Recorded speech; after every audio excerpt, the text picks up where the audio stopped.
ഈ അഡിനോയിഡ് എന്ന് പറഞ്ഞാൽ ഒരു ലിംഫോയിഡ് ടിഷ്യൂ ആണ്. അതായത് മൂക്കിന്റെ പുറകിലാണ് ഉണ്ടാവുക.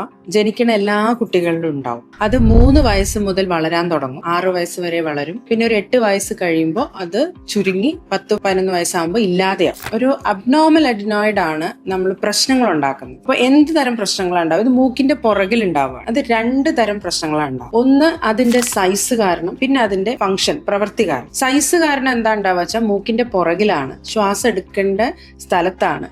അപ്പോൾ അത് വളരെയധികം വലുതായി കഴിഞ്ഞാൽ ബ്ലോക്ക് ഉണ്ടാകും. അപ്പോൾ കുട്ടികളിൽ രാത്രി ഉറങ്ങുന്ന സമയത്ത് കൂർക്കം വലി ഉണ്ടാവും, ശബ്ദം ഉണ്ടാവും. അത് മൂക്ക് കൂടെ ശ്വാസം എടുക്കാൻ പറ്റാത്തതുകൊണ്ട് അവർ വായ തുറന്നുറങ്ങും.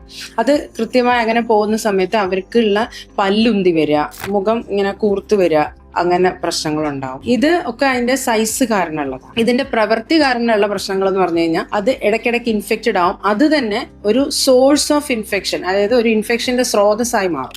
ഈ അഡിനോയിഡ് സർജറി എന്ന് പറഞ്ഞാൽ ഈ അഡിനോയിഡ് കരിയിച്ച് കളയാണോ എന്ന് ചോദിക്കും. കരിയിച്ച് കളയുക എന്ന് പറഞ്ഞു കഴിഞ്ഞാൽ നമ്മൾ ഇപ്പം ലേറ്റസ്റ്റ് ആയിട്ട് യൂസ് ചെയ്യുന്നത് കോബ്ലേഷൻ ടെക്നോളജിയാണ്. ലോ ടെമ്പറേച്ചർ റേഡിയോ ഫ്രീക്വൻസി ആണ് അതിൽ യൂസ് ചെയ്യുന്നത്. അതിനൊരു സ്പെഷ്യലൈസ്ഡ് വാൻഡ് ഉണ്ട്. ഈ വാൻഡ് യൂസ് ചെയ്തിട്ട് ഈ ടിഷ്യൂവിനെ ലെയർ ബൈ ലെയർ കട്ട് ചെയ്തിട്ട് ആക്ച്വലി അത് കരിഞ്ഞ് ഇങ്ങനെ പോവുക ചെയ്യുക. ലെയർ ബൈ ലെയർ ആണ് പോകുന്നത്. അപ്പൊ മിനിമൽ ബ്ലീഡിംഗ് ആയിരിക്കും, റെഡ്യൂസ്ഡ് പെയിൻ ആയിരിക്കും. കുട്ടിക്ക് പോസ്റ്റ് ഓപ്പ് നമ്മളിപ്പോ അതൊക്കെ ഡേ കെയർ സർജറീസ് ആയിട്ടാണ് ചെയ്യുന്നത്.